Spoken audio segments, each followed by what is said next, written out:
Between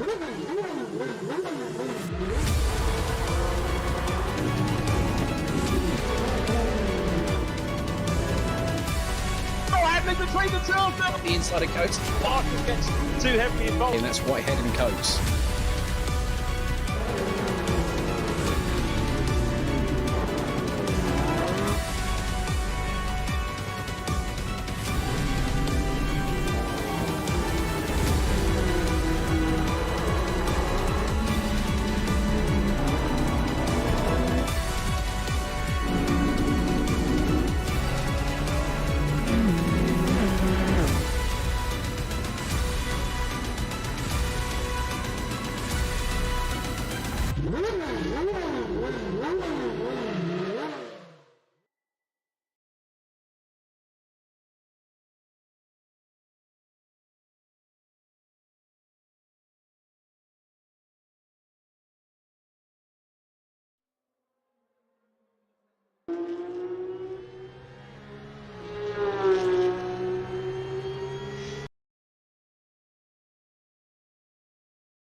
Well, good evening, everyone, and welcome along to the VRRC, where we're about to hit the halfway point in the VRRC Porsche Cup, this two-class championship that has been entertaining us over the last 3 weeks.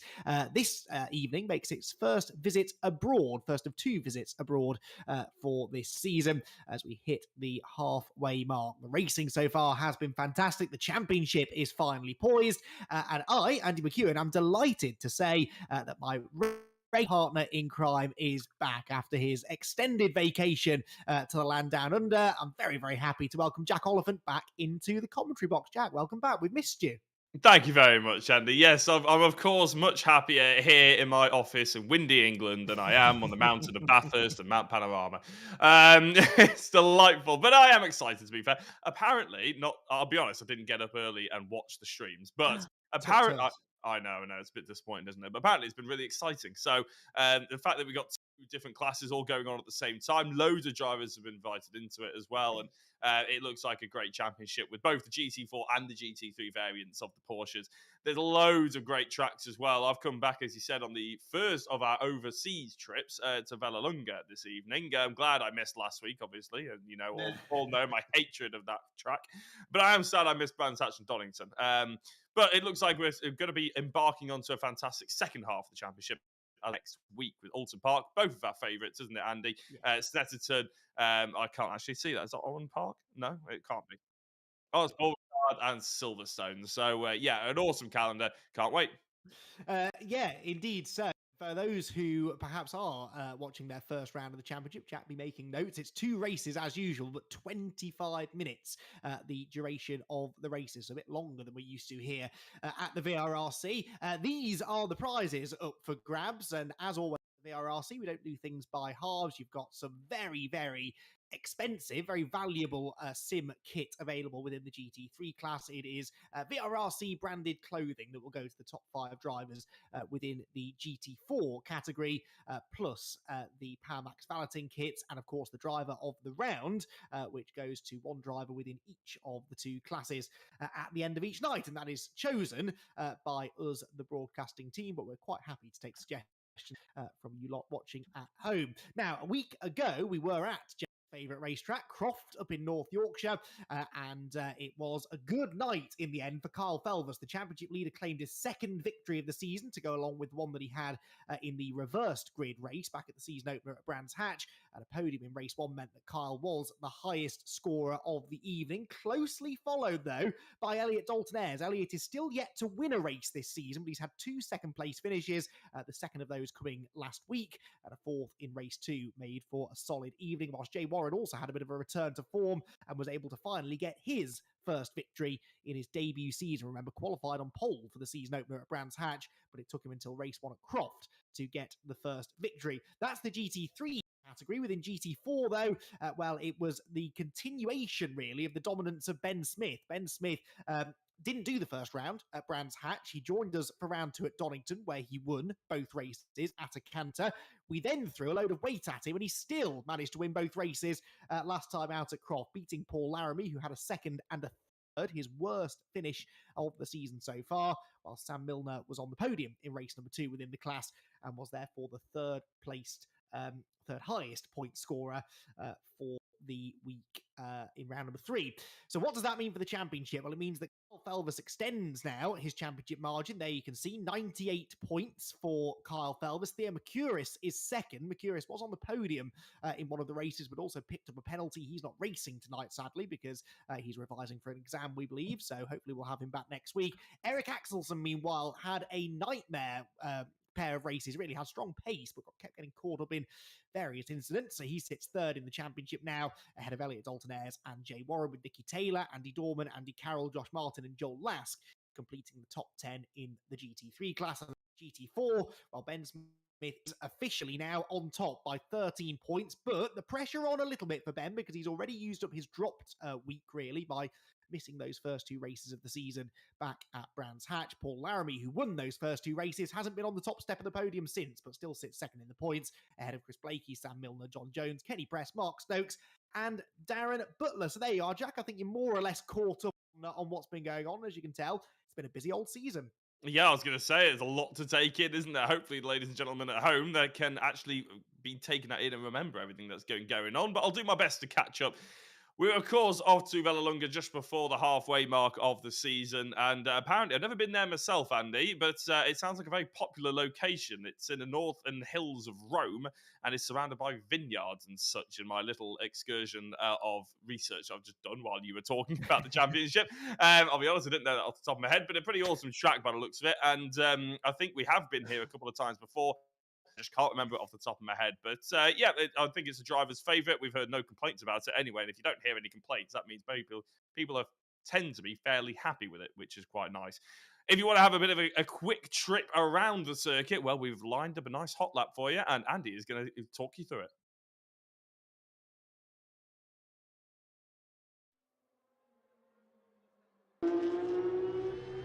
So here we go, track around the Vallelunga circuit, really a circuit of 2 halves. It starts very fast, very flowing, and before getting down to a very tight technical second half of the circuit. The right foot is planted flat to the floor for really the first 20-odd seconds of the lap, through the curve of Grand Lake, not to be confused with the corner at Monza that bears the same name.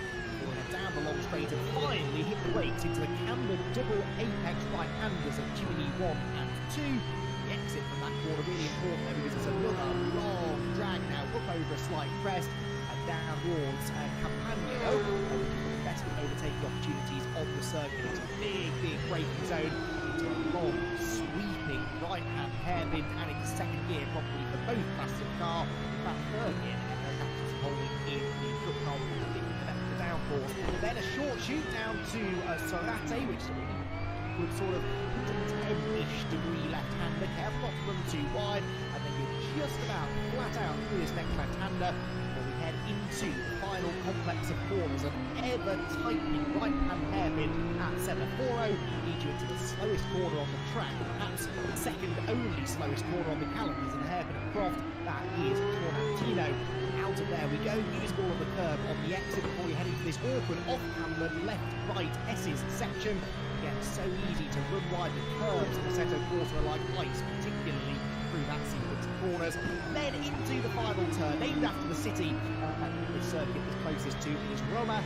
Out of that back right hand, we head towards the timing line towards the completion of what is a real roller coaster lap. A couple of good places to overtake, but a couple of places where drivers could make some very costly errors.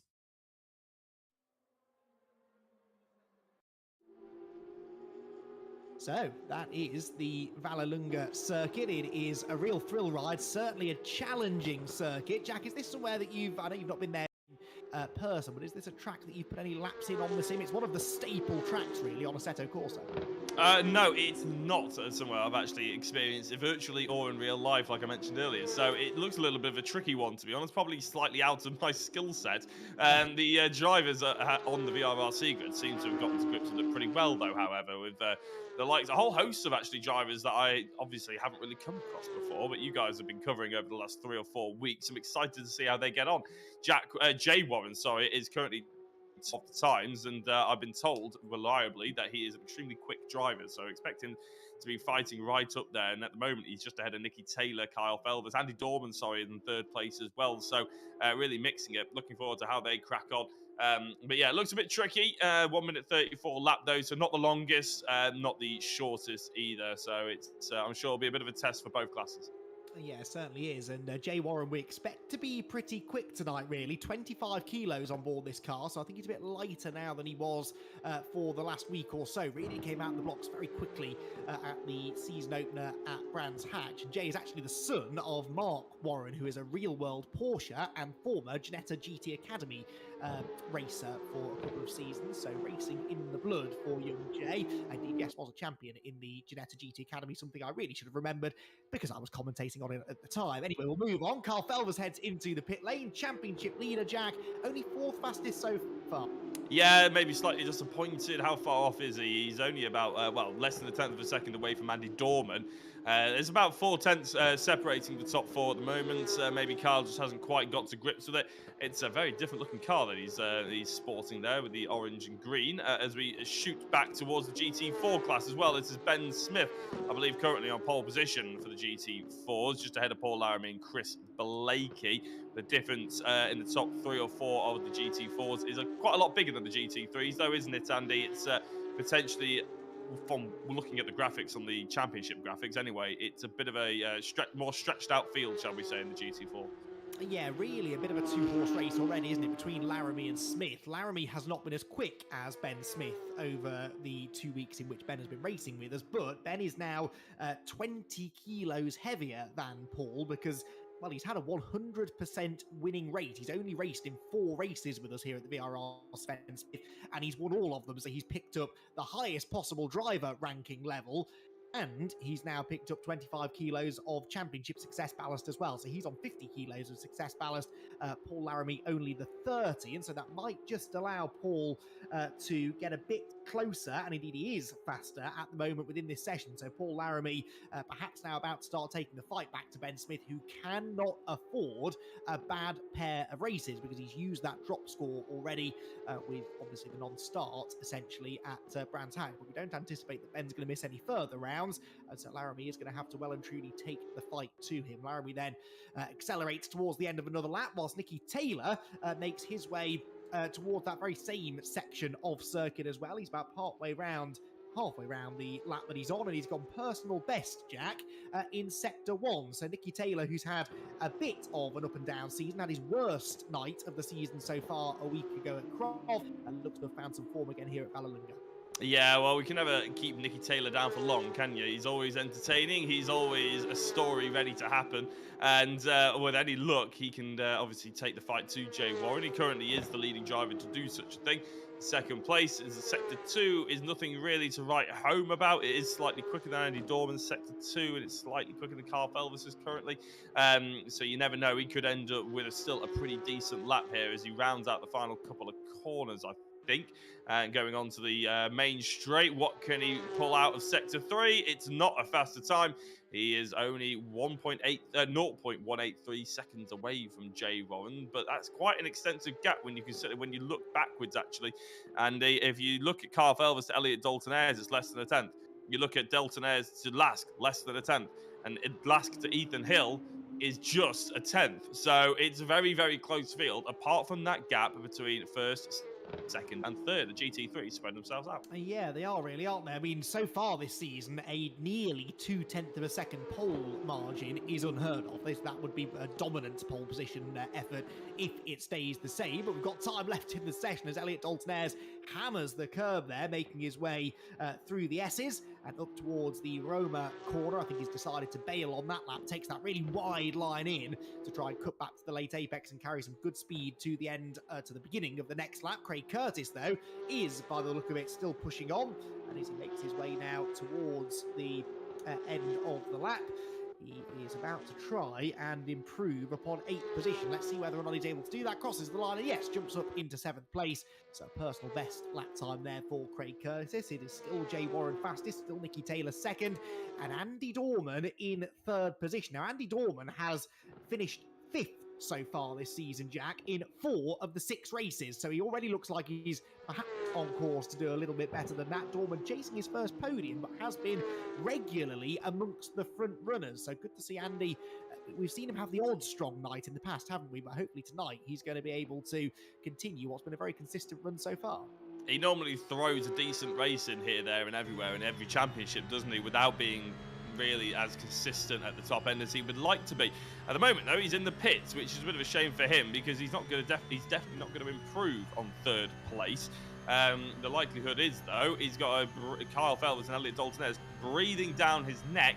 And Kyle Felvers has just gone green through sector 1. This is Jay Warren, the current pole position sitter.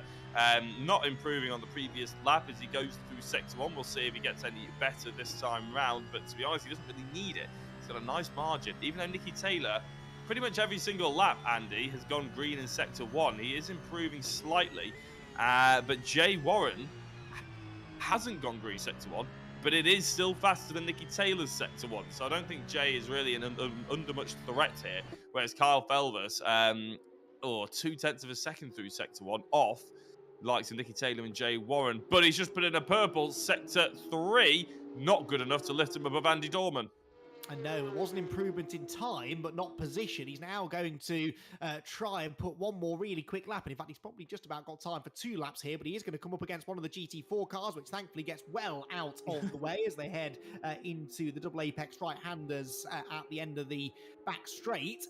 And so Kyle Felvers then pushing hard, trying to improve. Jay Warren, by the way, has just gone purple in sector 2 as well. So a couple of good sector times coming in. Here is Jay Warren then coming to the end of the lap. The second sector wasn't an improvement, but the first sector very much was. Is he about to move the goalposts then and set a new fastest lap of the session? Across the line he goes, and yes, he does. A 1:34.241. He's now got 0.3 of a second in hand over the rest of the field, Jack. He'll be very, very satisfied with that. Just over 1/10 he extended the margin. So really strong from Jay Warren. Not entirely sure how much weight has he got on board this evening. He's got 25 kilos, but he's fighting the likes of Kyle Felvers, who's got 45 kilos on board. You can probably understand why Jay's a little bit quicker, but he's got the same weight as Nicky Taylor. So those two really on very equal footing. So it's a straight dogfight between them. So far, it's points to Warren with only 10 seconds left to go in the session. I don't think Taylor, although he has just started a lap, hasn't he? Well, he's just gone through sector 1 at a 2:26 sector 1, so he's not going to be improving. No, just left the pit lane, I think, hasn't he? So doesn't really have time to get round and complete the lap. Taylor, I think, is going to have to settle for second place here. It's this final sector, really, where that extra weight, the success ballast, will really hurt, accelerating out of these tight corners, then the tricky change of direction through the S's that follows this tight hairpin. But Jay Warren not having to lug too much of that extra weight around, and I think that's really benefiting him as he works his way towards the end of the lap. In the GT4s, by the way, Ben Smith has got himself back ahead of Paul Laramie, so Ben Smith on course for pole position. In that class, he heads for the pit lane now, content that he has done all he needs to. Paul Laramie is also in the pit lane, and so there'll be no further changes within the GT4 category. So it looks as though it's a 3rd consecutive pole position of the season for Ben Smith, whilst Jay Warren is going to claim pole position for, I think, the 2nd time this season within the Cup class. Nobody else really looking like improving, or are they? Elliot Daltonez, he's seen the checkered flag already, though. He has improved in sector 1, but it's not going to, unfortunately, he's not going to be doing this lap time within the allocated 15 seconds of the session, whilst Josh Martin is doing Josh Martin things on the way into the pit lane. That is not the ideal way for him to conclude his session. So qualifying done with then here at Vallelunga. We'll be chatting to both of our pole position drivers on the other side of this quick break.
Well, welcome back to the VRRC qualifying done with here at Vallelunga, and we have got our two class pole position starters in the commentary booth with us. And I'm going to start by chatting to the GT3 Cup class pole sitter, Jay Warren, who's continued on from the form that we saw earlier on in the season. Jay, well done. By this season's standards, that's a pretty dominant performance, actually. 0.3 of a second up the road. Was that about as fast as you could go, do you think? Yeah, definitely. It was I think practice has gone very well this better than usual. So I had fairly decent expectations going into the qualifying, and yeah, I'm just happy to do that lap when it matters. So yeah, really happy. That's interesting then. So you say that practice has gone better than usual. In what way? Is this just a track that you've really clicked with? And if so, why do you think that is? Yeah, I mean, I haven't done much around this track before this race, and maybe it was just sort of coming in with an open mind. I sort of didn't think, oh, this is how you have to do this corner, and it was just, yeah, it just went really well. Yeah, and hopefully the race will too. It would be handy for you, I think, to get a couple of race wins tonight. Obviously, got your first one last time out at Croft, but you've got a few points to try and gain over Kyle. Do you think tonight's the night in which you'll be able to do that? I think we need to take it, get through the first lap, and then if I can hold on to the lead, then yeah, I think hopefully I'm able to just run my own race. But I think the reverse grid race, Kyle and Theo are always very good at getting through the pack, and hopefully I can yeah do the same again, do the same as them today. Good stuff. Well, we wish you the very best of luck with that and with the first race. But for now, Jay, congrats on the pole position. And hopefully we'll be chatting to you again in half an hour or so. Thank you. So Jay Warren then gets the pole position within the Cup category. Jack, meanwhile, is able to catch up with the man who simply can't be stopped at the moment within the Cayman class. Yes, Ben Smith, hello. And, well, I've heard while I've been away, you've been utterly dominant and you've displayed that you're going to carry on as well here at Vallelunga. How's it feel? Very nice, very nice. That was tricky though. Paul's definitely hot on it this time, I must say, compared to maybe the last couple. So that was the best I could have gone by an absolute mile there. I was going to say, what's the track like, really? Have you driven Vallelunga much before? We've obviously at VRRC, we've done the English tracks, the British tracks, plenty of times. But our first overseas excursion, how are you finding it? Yeah, I quite like the track actually. I've never driven it before prior to well this week, but yeah, I'm really enjoying it. It's got a nice little flow to it, fast corners, slow corners, just feels really nice. And the championship, then you've jumped up to the top position, having obviously dropped that first round. Is it sort of on your mind that you've got to be pretty much perfect now to be beating Paul without those any extra drops? Yeah, I mean it is, but at the end of the day, I just joined out to have a bit of fun, and that's definitely happening so far. So I'm happy either way. Well, that's decent. Well, you're getting your hands on some VRRC merch as it stands currently. So a bit of fun and a bit of winning is always nice, isn't it? Good luck, Ben, for the race, and potentially we'll be speaking to you after. Thank you very much. Hopefully see you in a bit. Excellent. So Ben Smith, very pleased, as you would expect, with yet another pole position. But he did suggest there, didn't he, that Paul Laramie might be able to present some slightly stiffer opposition to him this week, which certainly is what we would like to see. Right then, before we dive into the first race, time to update you on a few things going on here at the VRRC, including our fun races. Now, these change on a weekly basis, the car and track combination changing. And, well, this week we are using a car that I have to say I'm not super familiar with. I'm vaguely aware that Formula Mazda was a thing. I don't know if it still is, but anyway, a car that looks very, very good fun to drive, reasonably powerful, very lightweight, decent amount of downforce without being too easy to drive.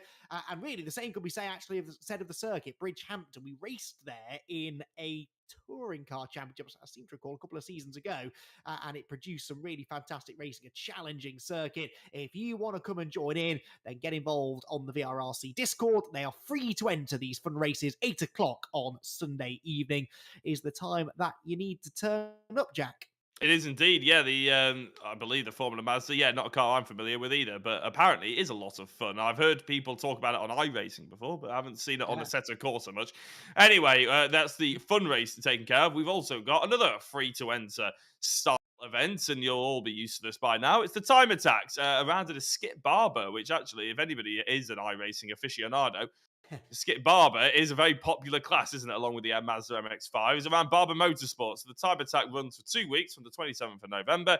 Free to enter. You can just jump on the server at any time, set as many laps as you want over those 2 weeks, 1 or 2,000, depending on how dedicated you want to be.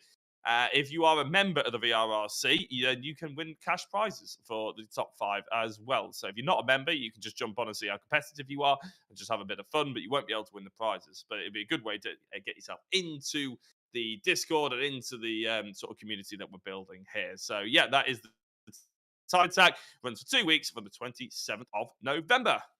Yes, so a bit of variety there for you. We're going down a single-seater route this time with our fun race and time attack, and we hope to have you on board. Right then, we're going to take another very quick break. Then we will have our first race of the evening. Can Jay Warren convert pole position into a second win in as many weeks? Well, you'll need to stick around for a couple more minutes to find out.